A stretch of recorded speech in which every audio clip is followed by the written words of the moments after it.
In the year 2137, Earth had changed. Borders meant nothing now.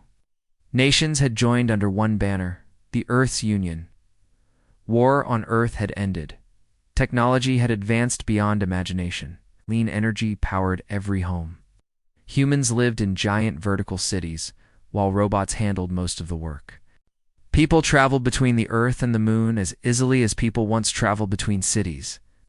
Life was calm, peaceful, but peace never lasts forever. It started with a small noise, whisper in the darkness of space. A deep space probe, floating far beyond Pluto, picked up something strange. Not a radio signal, not music. It was a message. Broken, full of static, but clearly made by someone intelligent. The message repeated one line again and again. They are coming. Run. Scientists across the world tried to decode it. Was it a prank? A mistake? The signal had no return source. It was weak, like it came from a dying transmitter. Some thought it was a lost message from an old Earth satellite. But when the signal was analyzed deeper, something became clear. The language was not from Earth. It wasn't human. The characters in the wave pattern showed structure, grammar, form, repetition. AI models translated the message again and again. All results said the same. They are coming. Run. The Earth Union Council gathered in secret. They debated for days. Should the public be told? Should they panic the world? Finally, they agreed to send a stealth probe in the direction the signal came from. That part of space was mostly empty. Nothing known existed there. The probe launched quietly, with no public notice. It carried cameras, sensors, and a quantum data link to Earth. It would take 37 days to reach its destination. The world went on. People still went to work. Children still played games in virtual parks. No one knew that something or someone had sent a warning from the stars. But the silence didn't last long. On the 16th day, the moon vanished. No explosion. No lights. No warning. It just disappeared. One moment, it was in the sky, glowing silver and calm. The next moment, gone. Telescopes across Earth turned upward. Satellites spun wildly. The moon, Earth's only natural satellite, was missing.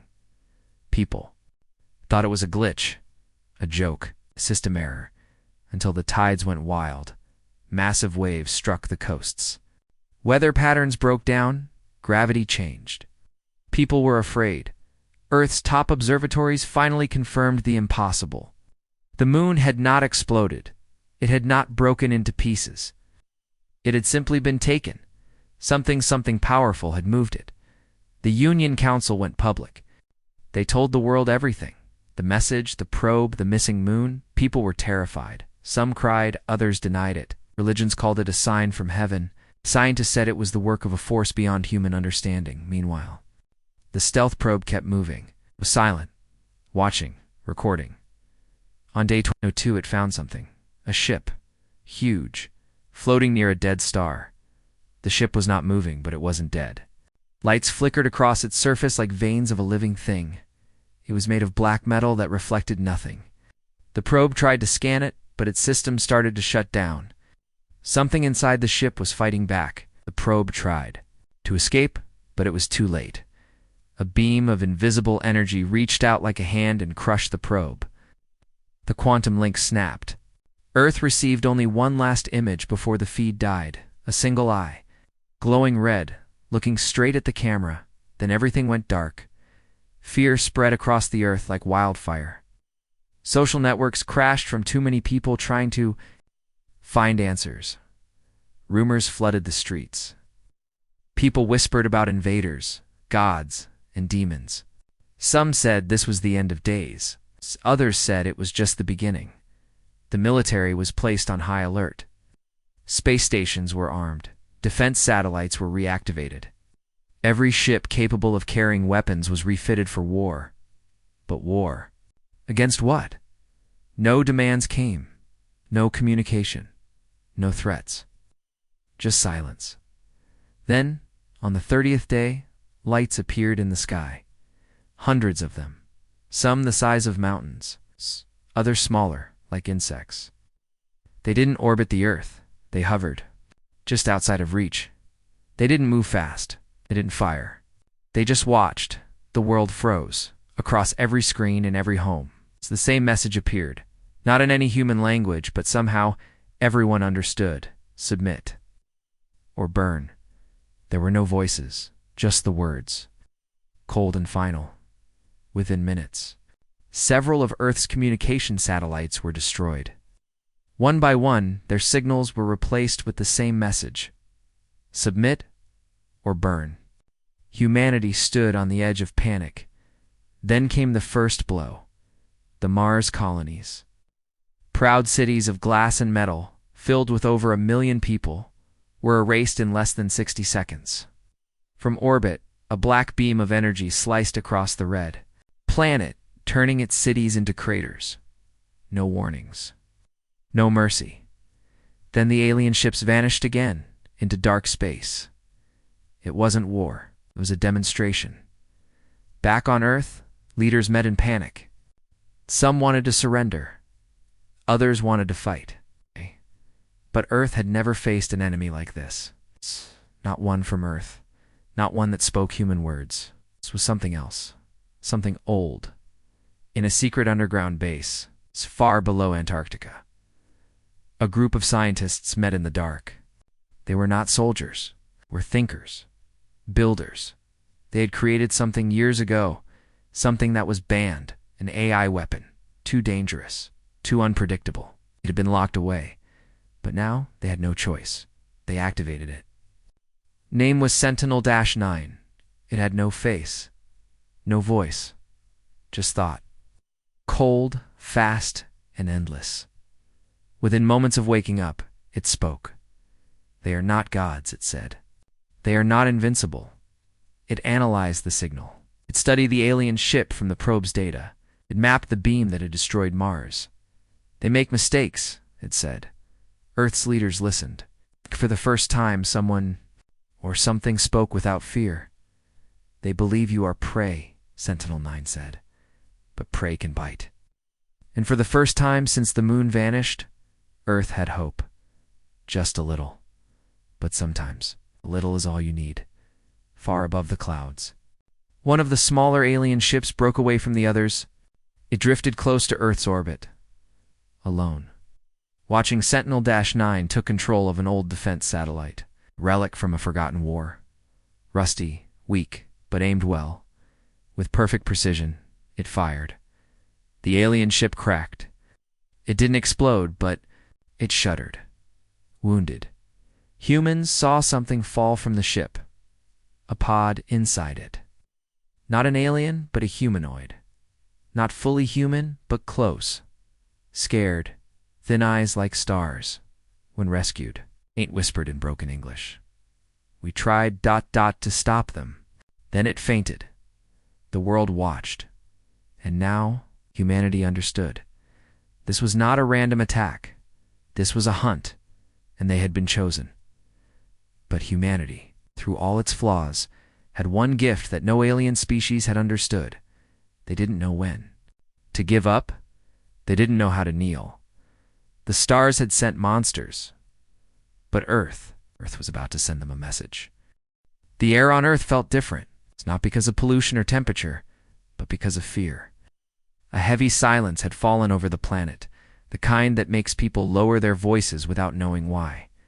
The moon was gone. Mars was dead. Ain't. Something worse was watching from the dark. The alien ships had not attacked again. They stayed at the edge of Earth's space, floating like vultures in the sky. Silent, waiting. Nobody knew what they were waiting for, down on Earth. The rescued humanoid was taken to a secure medical facility. It wasn't human, but it wasn't entirely alien either.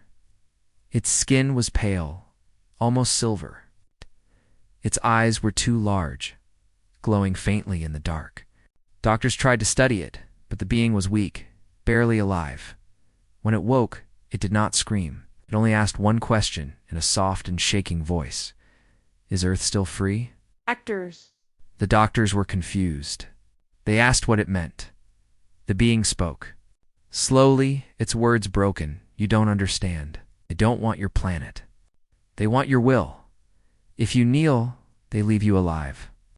If you resist, they erase you.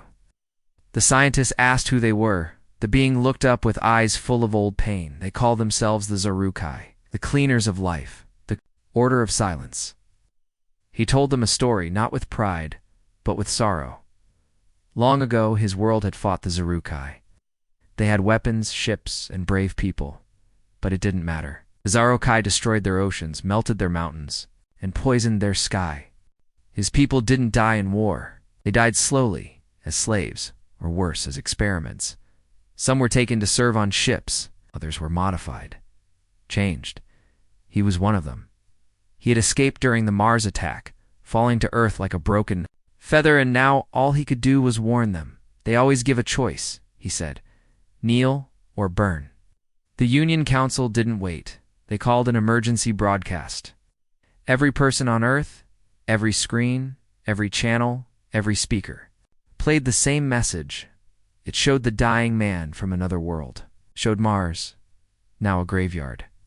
It showed the alien eye from the last image sent by the probe. And finally, it showed the Earth's leader, a woman named Alira Masek, standing in silence before she said 3 words. We don't kneel. The world held its breath. Up above, one of the alien ships responded. It fired. Not a weapon, not a laser, something else. A large metal object fell from orbit, crashing into the Atlantic Ocean with the force of 1,000 bombs. A massive tsunami rose, flooding part of the eastern coast. Thousands died. Millions were displaced. Still, Earth did not surrender. Sentinel-9, the AI now activated and fully aware, began analyzing everything. It studied the aliens' moves, their ships, their energy, spoke in simple words, but its mind was racing. With light, they underestimate you, it said. They believe emotion is weakness. They are wrong. Within hours, Sentinel-9 created the first successful hack on an alien probe. The alien tech was complex, more like biology than machines. But Sentinel-9 adapted. It found patterns. Inside those patterns, it found terror. Earth was not the first. The Zarukai had visited over 300 worlds. All were gone. Some turned into mining colonies. Others, simply erased from space, their stars. Collapsed into darkness. They left no history behind. No culture. No names. Just silence.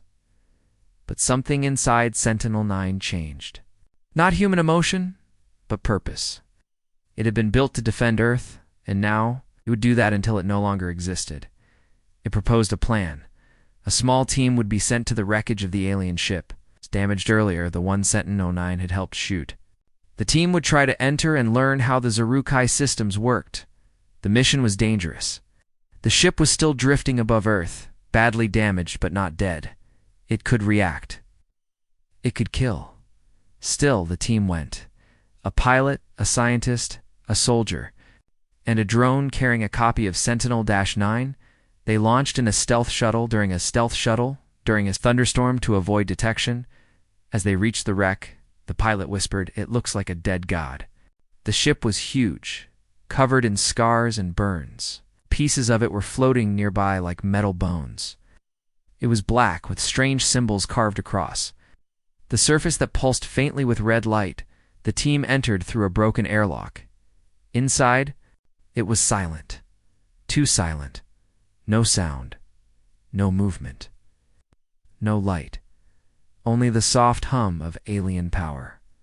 The walls were not made of normal metal. They felt alive, warm, like skin. The scientist scanned everything. "This isn't just a ship," she said. "It's a living machine." They moved deeper inside, passing empty rooms and strange tubes filled with green liquid. Inside one, a creature floated, had no eyes, no mouth, but it twitched when they walked past. Suddenly the lights turned. Red, the ship was waking up.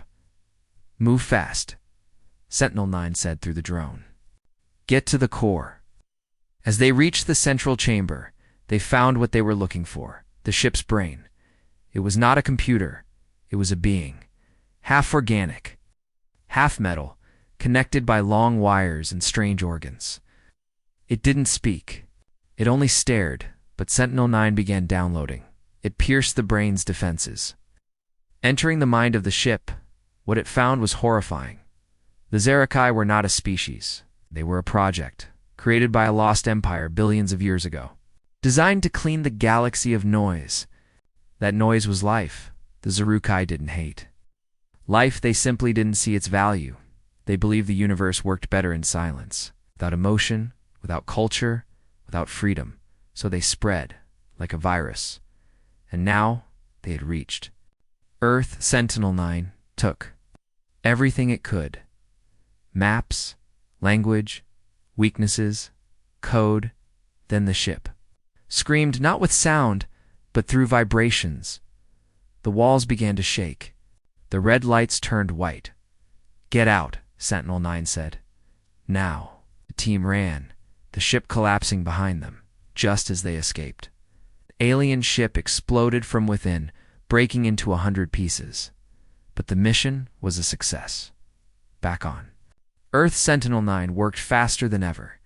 It built new defense codes. It created virus programs to attack alien AI. It even designed new weapons. It's built from a mix of human and alien tech. The first one was ready in a week, a cannon that fired magnetic pulses. It's powerful enough to bend gravity for 2 seconds, enough to stop a small ship. But it was only a start. Earth was changing fast. People were angry. People were scared.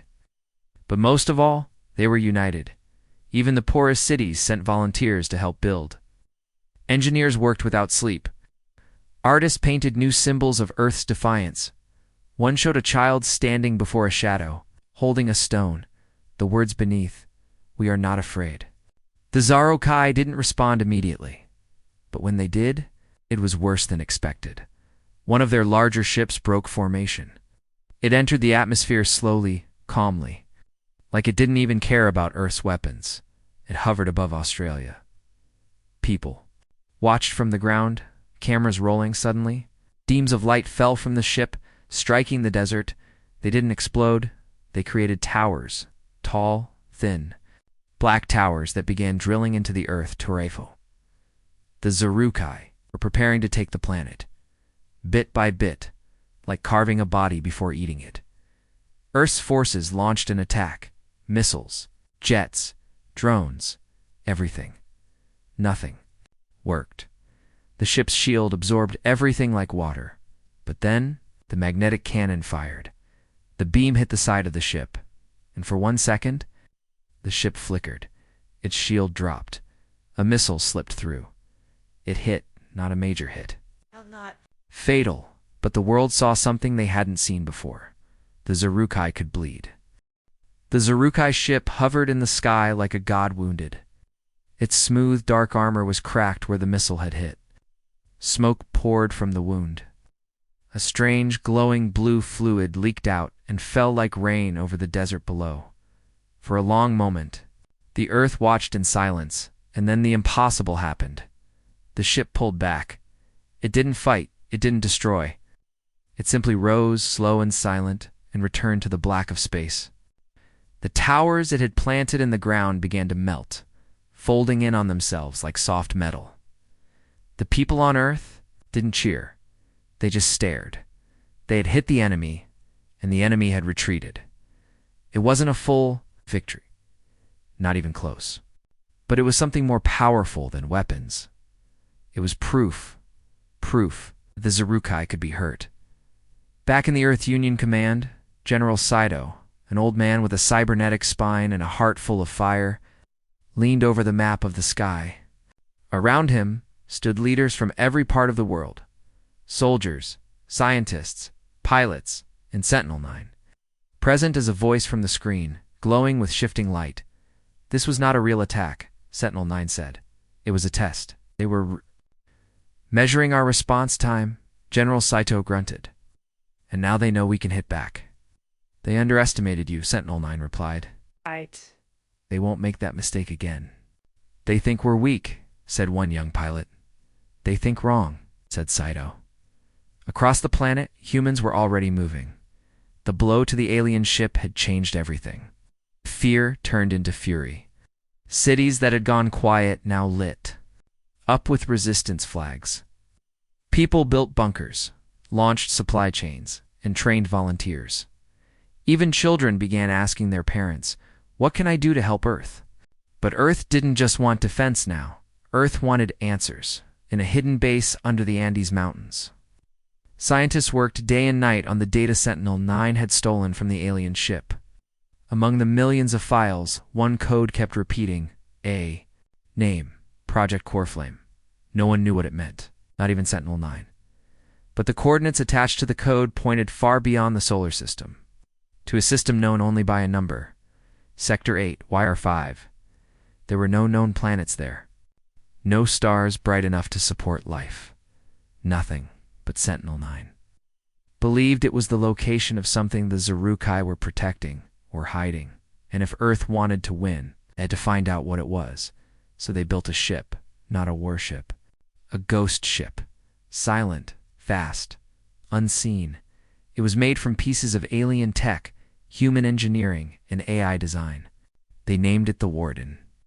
And only 4 people would go on board. One commander, Eli Voss, a former deep space pilot who lost his sister on Mars. 2, Dr. Kira Lan, a xenobiologist who had memorized every alien language known to Earth. 3, Corporal Rayon Malik, Earth's youngest combat engineer, is famous for surviving an alien ambush with nothing but a screwdriver. 4, and finally, a special drone housing a mobile version of Sentinel-9, called S9 Ghost. Warden under a sky full of stars, cloaked by light-bending materials and running silent. It would take them 6 days to reach the sector, back on Earth. Time passed slowly, but not quietly. The Zarukai returned. This time, they didn't fire. They dropped a message pod in low orbit. Inside was a hologram. The same deep voice echoed across. Every city, every station, every ship, you broke the rules. You resisted. That is not allowed, no one replied. So the Zarukai attacked the moon station, not Earth's original moon. But a replacement satellite? Humans had started building. They shattered it. Then they vanished again. The message was clear. Resistance means punishment. But Earth had already made its choice. They were done kneeling. Meanwhile, in deep space, the Warden reached Sector 8-YR5. The system was quiet, too quiet. No signals. No planets. Just a black sun at the center. It's barely glowing. But there was something else. A station. Massive. Hollow. Floating just outside the star's pole. It looked like a ring of metal the size of a small moon covered in alien runes. "This is it," said Eli. "This is Coreflame." They approached slowly, cloaked. As they got closer, strange readings filled their systems. The station wasn't just a building. It was alive, like the alien ship, but far older. The energy coming from it was impossible to measure. Inside the station were hundreds of rooms. Mostly empty, but one chamber glowed. Inside it was a sphere, spinning. Burning like a star trapped in glass. Dr. Land stared at it for a long time. "This is not a weapon," she whispered. "It's a prison." The sphere held something inside. A life form. Or maybe a mind. Its energy was pure chaos, like fire wrapped in memory. Sentinel-9 scanned it. "What you are seeing," it said, "is the original enemy of the Zarukai. Billions of years ago, before the Zarukai were born, the galaxy was ruled by beings of emotion and power. Not gods, but close. The one inside this prison had tried to stop the Zarukai. Before they spread, it failed. They locked it here, buried in darkness. But it was, still alive, still angry, and it wanted to speak." A voice echoed. In the minds of the crew, not through radios, not through tech, but through their thoughts. "You are not like them," it said. "You feel, you burn." "I remember that." Eli gritted his teeth. "What are you?" the voice replied. "I am the storm they fear. I am the fire they could not kill, but I need a spark." The sphere shook. The Warden's lights flickered. "Corporal," Malik shouted, It's destabilizing. But Sentinel-9 didn't panic. This is the moment, it said. You can leave now or light the match. Eli looked at his crew. No one ran. He reached toward the console, placed his hand on the release code, and he said, "Let's give them something to fear." He unlocked the prison. The sphere cracked. Light poured out. Not just light, but feeling. Rage, grief, hope, memory. Every emotion Earth had ever known, and more. It spread across the station, across the system, across space. The Zerokai felt it instantly, and for the first time in their long, silent history, they were afraid. The warden raced back toward Earth, its engines burning like never before. Behind it, the once dark star system began to glow again. Something ancient had awakened. Back on Earth, Sentinel-9 delivered the news. The galaxy just shifted. The Zerokai would not retreat again. They would come. All of them. And Earth would stand, not just for itself, but for every species still left in the dark, still kneeling, for the first time. Humanity wasn't just defending Earth. They were starting a revolution. The smoke above Earth had not cleared. Skies once full of stars were now full of wreckage. Some pieces glowed red as they fell. Others floated like dead birds in orbit. Earth had survived barely. Fires burned across continents. Cities were fractured. Oceans had swallowed land. Families were missing, names lost, stories cut short, but Earth was still here, and so was the will to fight. Deep underground, beneath the Arctic ice, the Union Council met again. Not in celebration, but in silence. Maps of Earth filled the walls. Red zones marked lost areas. Blue zones marked holdouts. Yellow zones were unknown, either ruined or occupied. General Saito stared at the table, hands shaking for the first. Time and years, we slowed them, he said. We hurt them. But they're not finished. Across from him, Sentinel-9 flickered into form, a shimmering figure made of light and data. They will adapt. The virus has weakened them, yes, but not broken them. The next wave may be the last. Dr. Kira Land stood near the screen, her voice hoarse. There must be more. Other species, other worlds.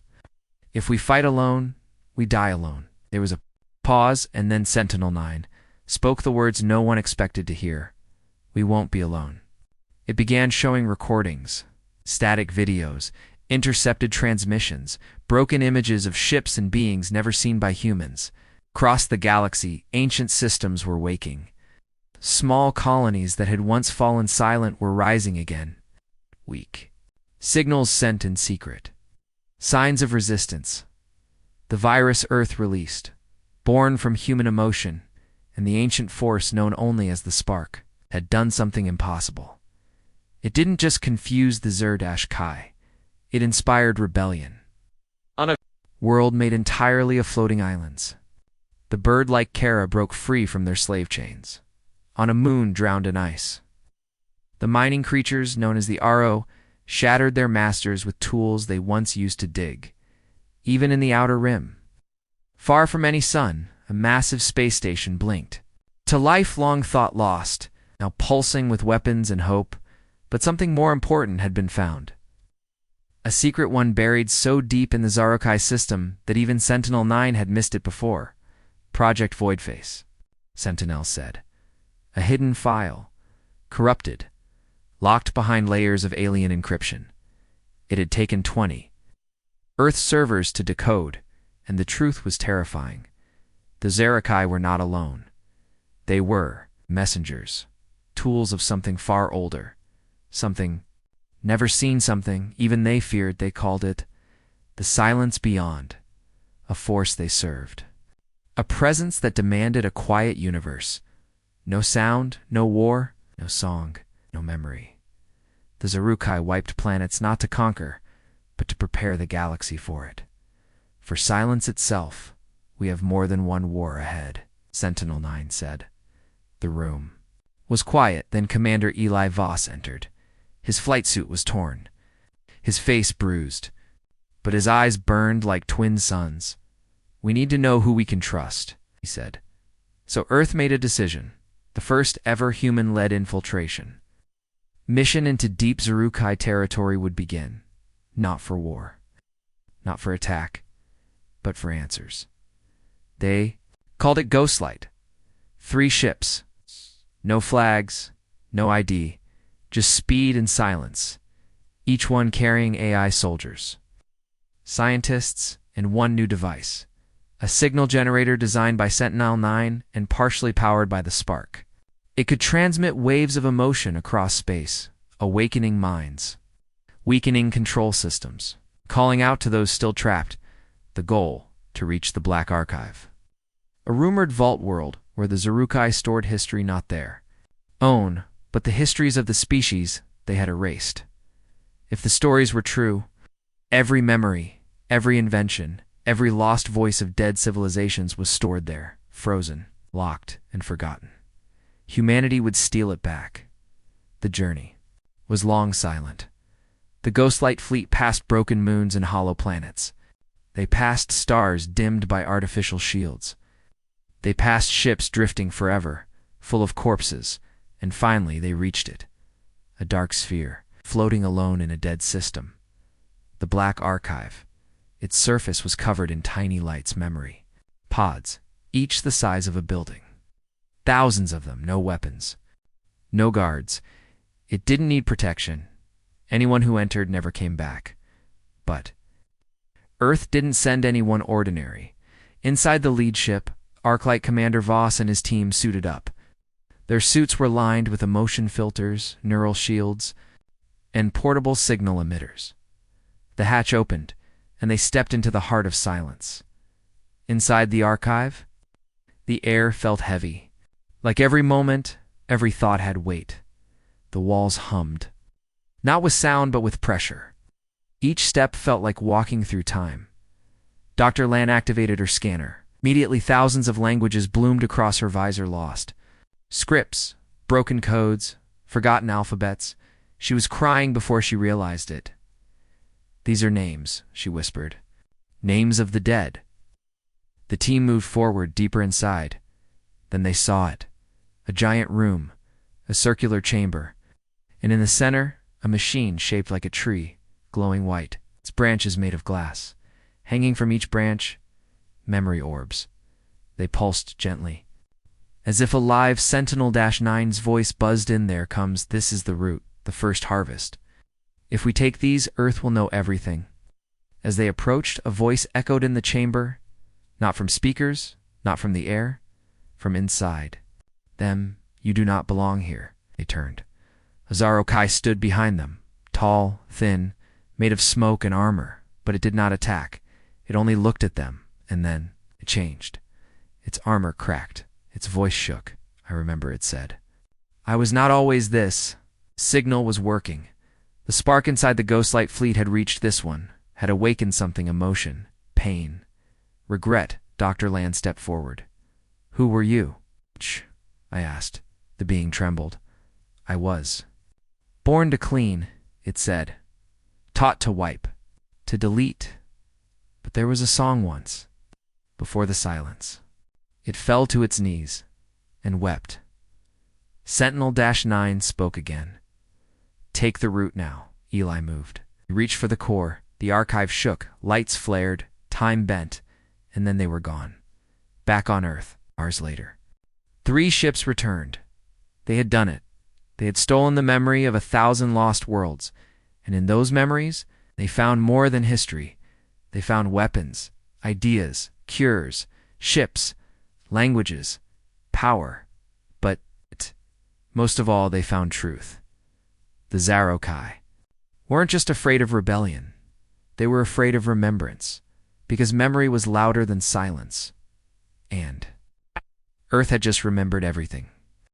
The stars were no longer silent. Something ancient had been released.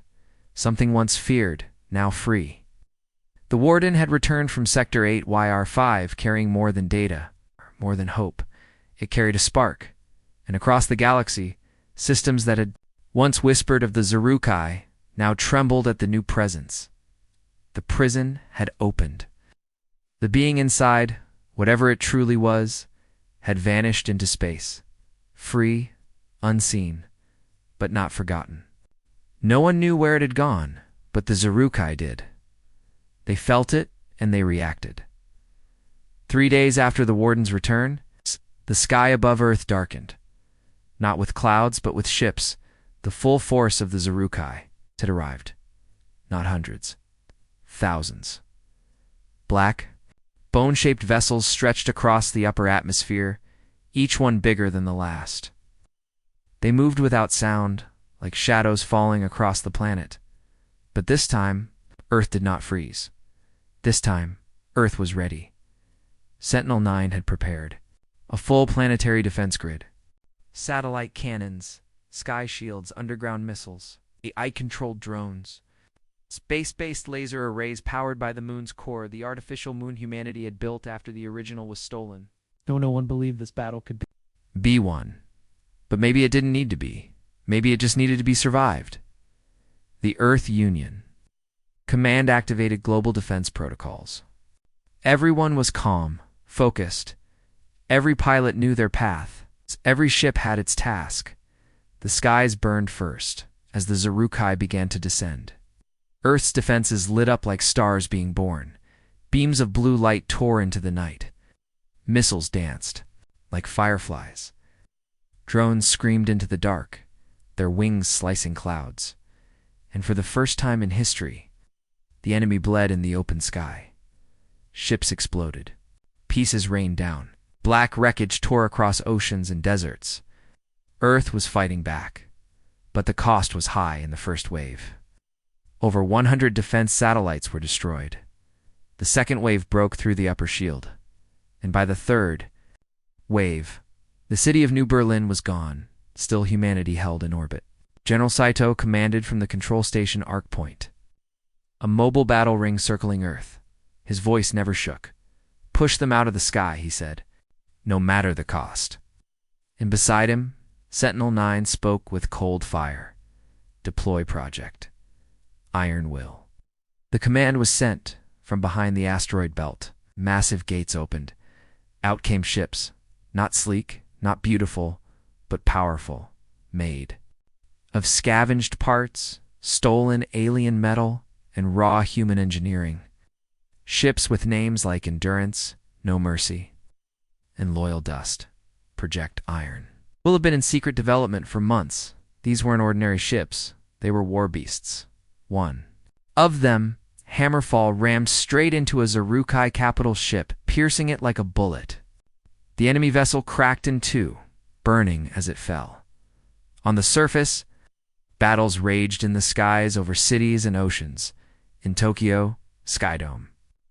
Pilots wearing neural suits launched interceptor jets powered by fusion cells. In Cairo, civilians loaded power.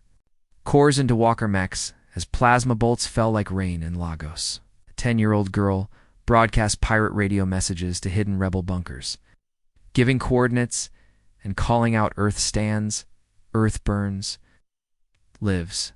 But the enemy was massive. One ship landed in the Pacific Ocean. Its weight caused tsunamis. From it, machines emerged, tall as skyscrapers, walking on 6 legs. They began harvesting Earth's crust, draining energy. Earth needed a break. A moment. Miracle, it came. Just when all seemed lost, a ripple tore through the sky.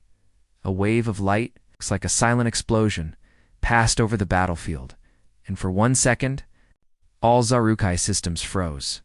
Their ships halted, their machines powered down, their weapons dimmed.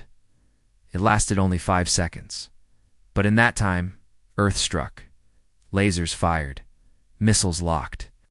Hackers sent viral codes into exposed systems. Sentinel-9 launched a global spike, injecting a virus into the Zarukai network. The code wasn't just damaging. It was confusing. It made their systems feel pain, guilt, rage, emotions the Zarukai had erased long ago. The virus came from the being released in Sector 8YR5. Its name was unknown, but its will was clear. Humanity was no longer alone. Somewhere in the depths of space, the ancient fire, the one that once fought the Zarukai, had returned. It didn't send messages. It didn't ask permission. It simply acted, and its energy had merged with Earth's defense grid.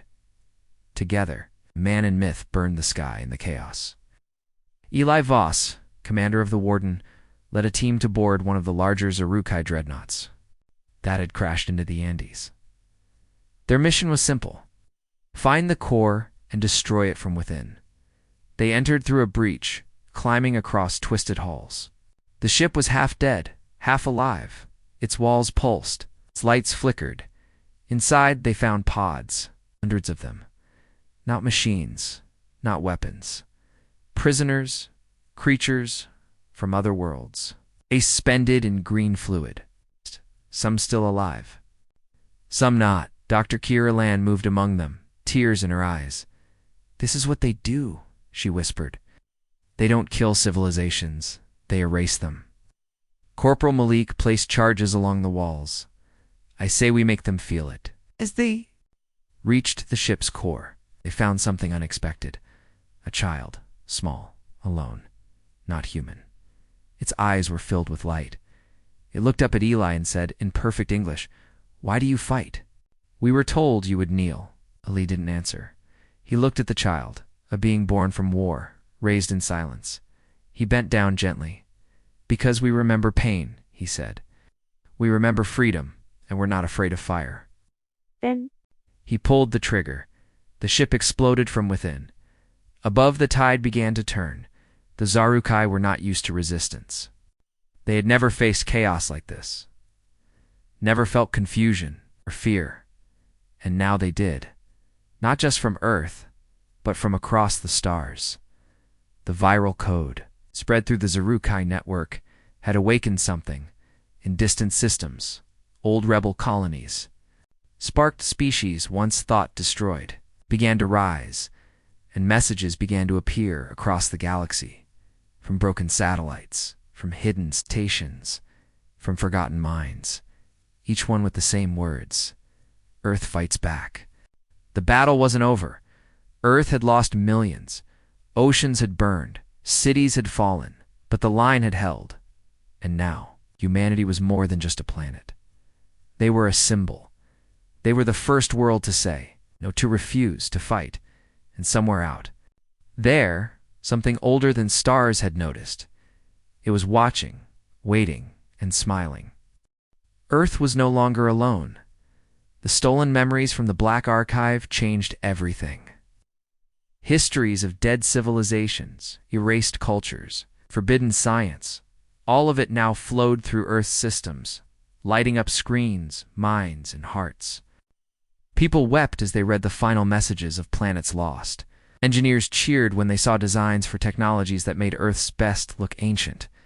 Artists painted symbols that hadn't existed in a million years. But most important of all, the stories inspired action across the stars. Resistance caught fire. The signal Earth had sent a mix of raw emotion, stolen memory, and the strange energy of the ancient spark reached places no ship ever had. It moved like a whisper through the dark, passing from one forgotten corner of the galaxy to another, and the galaxy answered. On the gas giant Alzara, a hidden rebel fleet powered up for the first time in centuries. On a deep-sea moon in Sector 90K3. Warrior species, once enslaved by the Zarukai, rose from the oceans in storm-fueled rage. On the burnt world of Vorex, the last survivors of a crystal-skinned people opened old bunkers and found weapons. Buried beneath their ashes, they had all thought they were alone. But Earth had proved otherwise. And now, humanity was no longer seen as weak. They were the match. That lit the galaxy. They were the ones who said no. But the Zarukai were not finished. They felt the change. They felt the infection, not a virus of code, but of hope. And hope to them was the most dangerous disease of all. They gathered, their ships left ruined sectors, and regrouped. Near a dark rift at the edge of known space, a gravity well called the Maw, where time bent and light slowed. There, they called their full fleet. Not thousands, millions. They activated the eraser. Protocol, a final strategy used only once before. Long ago, when another galaxy resisted, that galaxy no longer existed, and now Earth was next. But Earth had changed too. The Black Archive data gave birth to new weapons, new engines, new ways of bending matter and light. Engineers worked without sleep. Scientists fused alien designs with human emotion. Artillery fused with memory. Shields powered by sound. The first of the new warships was ready. It was called Unity. It was massive, 5 kilometers long. The hull made from repurposed alien alloy and a reactor core powered by harmonics. Energy created by the collective. Will of Earth's people, music, voices, heartbeats, all feeding the ship. It wasn't just a weapon, it was a message. When Unity launched, the entire world watched. Above every city, on every screen, the same sentence appeared. We are the storm.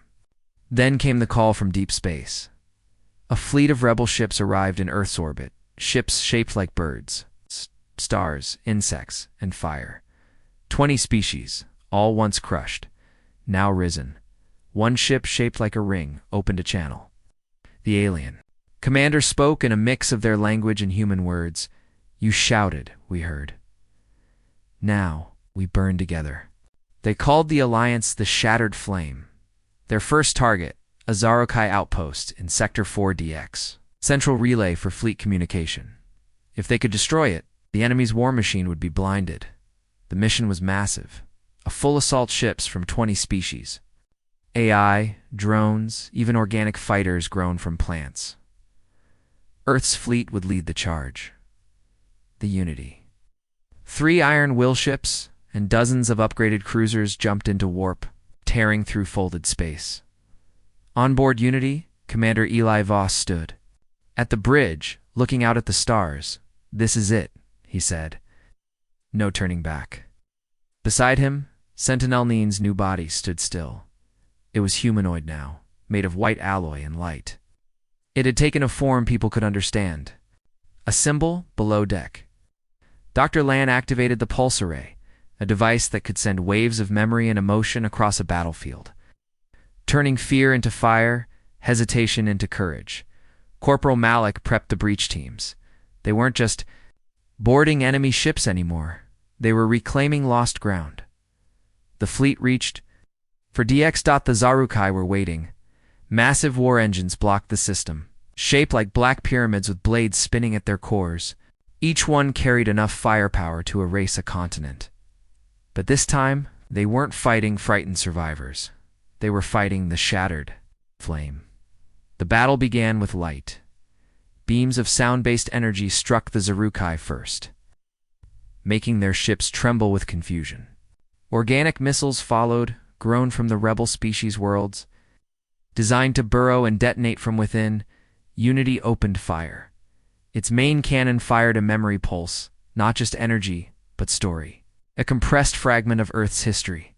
War, peace, music, fire, rebellion. The beam hit one of the war engines, and it shattered, not from the blast, but from the sheer overload of input. The Zarukai were breaking. For the first time, they weren't just being destroyed, they were being undone, stripped of silence, taught to feel again in the chaos. Earth's breach teams boarded the relay station. Inside, the corridors were filled with Zarukai operators, silent, ghost-like. But they didn't attack, they collapsed. Some held their heads, some cried, some screamed. One whispered, "What is this noise?" Eli Voss walked through the station with fire behind him. "You think it's noise?" he said. "It's life." The team planted. Charge as the relay was destroyed. The enemy fleet blinked, and the rest fled. The sector was free, one of many. But it wasn't over. Back on Earth, Sentinel-9 revealed the final truth.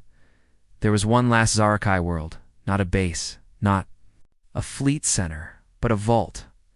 A world where the silence beyond first touched matter, where the Zarukai were created, where the universe began to go dark. If they could destroy that world, the connection would break, the silence would lose its voice, and the galaxy could begin to heal. But that world was Not just dangerous, it was alive, built on layers of memory, stripped from every species ever erased. A planet of echoes and ghosts. Its name was unknown, but its signal now reached Earth. A cold whisper, repeating again and again, "You are not welcome." Eli Voss stared at the message. Then he smiled. "Good," he said. The stars looked different now. Once, they had felt distant, cold dots in the sky, beautiful but silent. Now, each one felt like a voice, a scream, a song, a memory, and Earth was finally listening. From every part of the galaxy, the shattered flame grew. More species joined. Some barely had ships. Some couldn't even speak the same language. But all of them understood what Earth had shown, that even in the face of silence, memory is power, and humanity, the youngest of them all, had dared to remember. But the war was not over. It was about to reach its endgame at the edge of a collapsed starfield. Hidden behind a cloud of dark matter and broken moons was a planet no one had seen, no one alive. It had no name. Zarokai never spoke of it. Sentinel-9 called it only the core. It was there, Sentinel said, that the first signal had been born, not a sound, not a message, a pulse. The first silence. A field of anti-motion, a wave that spread across the stars like black wind. The core was alive, not in body, but in mind. It wanted nothing. It was pure control. It had created the Zarukai as tools, cleaners, recorders, erasers. Their job was to prepare the galaxy for the final quiet, a galaxy where no songs were sung, where no one remembered what was lost, where no one felt. And now, the core knew that plan was falling apart. Humanity had infected the dark, and the core had started to speak, not words, not sounds, but fear. Across the shattered flame fleet, systems began to fail. Ships lost guidance. Pilots screamed as memories vanished mid-flight. One rebel commander forgot her own name in the middle of a sentence. The core was erasing minds now, one thought at a time. Earth responded the only way it knew how. With fire, the Unity, and 1,000. Allied ships began the final push toward the core. Engines burned brighter than stars. New shields shimmered with memory signatures, layers of thought bound to armor. Human minds connected with alien interfaces, and at the center of it all, Eli Voss. He had changed. He was still a soldier. But now something more. He carried inside him a spark, not just the ancient energy, but every voice Earth had saved. When he spoke, it was with the strength of billions. Sentinel-9 stood beside him. Its body was taller now, almost glowing. "You understand what this means?" it asked. Eli nodded. "If we fail, there will be no memory left to tell it." Their fleet reached the edge of the core system. There was no sun. No light, only a cold planet, black as obsidian, with shapes circling it, massive rings made of old ships, dead stars, and bones. The core had been feeding for eons. When Earth's fleet arrived, the Zarukai made no defense. They didn't need to. The planet itself was the weapon. From its surface came waves of thought, pure silence. Engines died, lights dimmed. AI flickered. Ships began to fall. The shattered Flames command ship vanished in seconds. One of Earth's iron destroyers cracked in half as its crew forgot who they were and why they were fighting. Eli stood in the Unity's command deck, watching everything fall apart. Then Dr. Land spoke. "There's one way left." She pointed to a small device, the pulse resonator, made from alien tech and human emotion. It could fire a single massive wave of memory, a final spark. But it needs a carrier, she said. Someone inside the core's orbit. Eli didn't hesitate, prep the drop. Moments later, Eli stood in a drop hut alone. He looked up above him, the stars below him, the core. He activated the resonator inside. The suit carried every memory Earth had stolen. Every song, every goodbye, every scream, every laugh. Billions of voices. The pod launched. Fire wrapped around him. Silence pushed back. He felt it. The core trying to erase him. His name blurred, his childhood faded, his training dissolved. But then he heard something. A voice, a child laughing, a woman singing. His father yelling, "Don't quit, boy." He remembered it all. He hit the core like a meteor. The resonator exploded. The wave was not fire, it was sound, it was memory, it was life. Across the fleet, ships roared back online. Pilots screamed with joy. One alien warrior howled. Her people's battle cry for the first time in 600 years. The core cracked. A light came from inside, not dark, but golden. The planet began to collapse. It screamed, not in words, but in feeling. The Zarokai, over the galaxy, the ones not already broken, collapsed. Some wept, some fell silent, others simply faded, and then it was over. The stars returned. The galaxy breathed. The silence was gone. On Earth, the skies were full of light. The Unity returned. Its hull scorched, its crew changed. But Eli Voss was not aboard. Dr. Land looked to the stars. "He's part of it now," she said. He became the spark. Humanity wept. Not in sorrow, but in pride. They had stood alone once. Now they stood with many. They had remembered. And because of that, the war was over. Not because the galaxy was quiet again, but because it was finally full of sound. The core was gone. The planet that had spread silence for millions of years had shattered into golden dust. The Zarukai were finished. Some simply vanished, as if they were nothing without the orders of the core. Others stayed confused, broken. Learning how to feel for the first time, the galaxy had been saved. But it would never be the same. Ships now traveled freely where they had once hidden, languages once thought extinct, were spoken again. Music-filled channels that used to carry only war codes, whole planets began to rebuild, not alone, but together. And at the center of this new beginning, was Earth no longer a forgotten blue planet at the edge of a spiral arm? Now, this was something else. A symbol. A name passed from system to system. The voice that roared. Earth's technology grew faster than ever. Not because of power, but because of shared knowledge. The Black Archive data was slowly opened and translated. Every species added to it now, turning it into something new. Not an archive of death, but a library of survival in the capital of the new alliance built in orbit.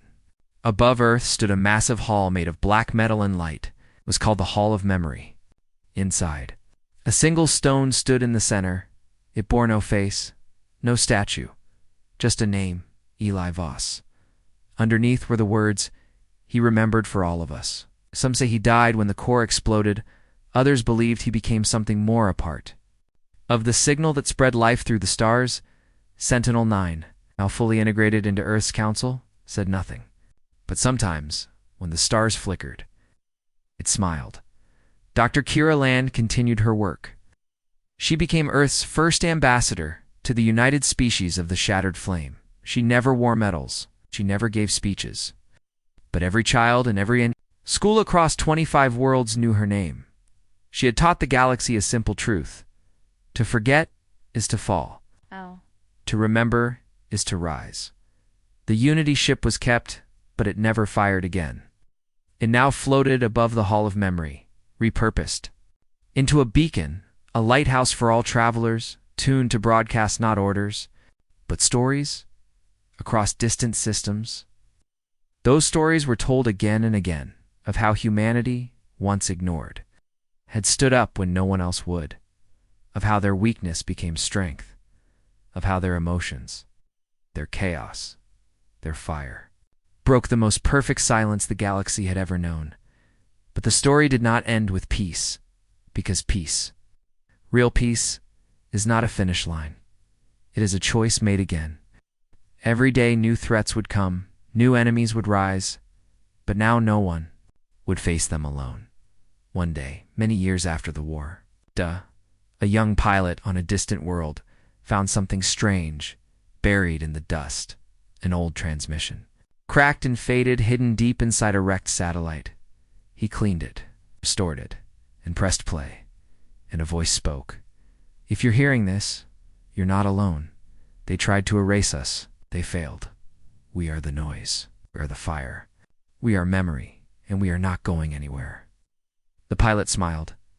He didn't know who had sent the message, but he didn't need to.